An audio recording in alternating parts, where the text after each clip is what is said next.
एक समय की बात है। एक छोटे से गांव में एक बच्चा रहता था। उसका नाम नीलू था। नीलू को बहुत ही आदर्शवादी और समझदार बच्चा माना जाता था। वह हमेशा सभी की मदद के लिए तैयार रहता था।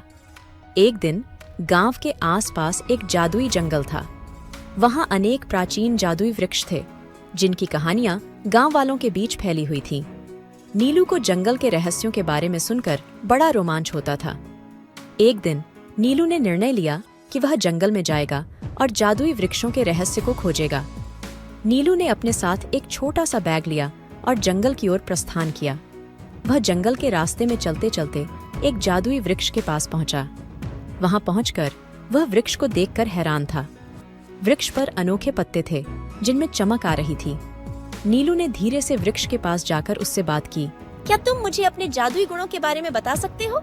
हाँ, मैं तुम्हें एक जादुई उपहार दे सकता हूँ, लेकिन उसके लिए तुम्हें एक परीक्षा पास करनी होगी। हाँ, मैं मानूंगा। ठीक है, चमकीला मशाल तुम्हें देता हूँ। यह मशाल तुम्हें रास्ते में प्रकाश देगी। नीलू ने मशाल लिया और वह रास्ते पर चल पड़ा। रास्ते में वह अनेक रोमांचक और खतरनाक संघर्षों का सामना करता था।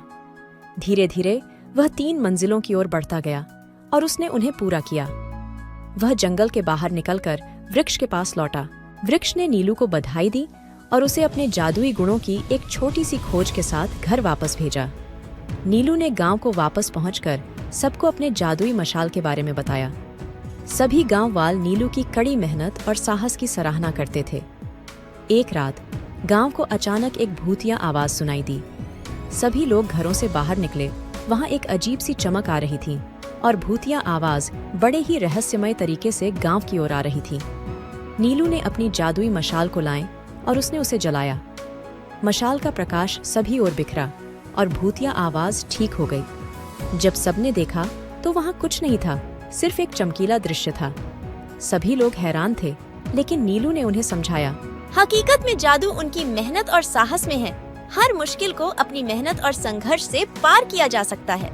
इस प्रकार नीलू ने अपनी मेहनत और साहस से गांव को बचाया और सभी को एक सच्चे हीरो के रूप में माना गया।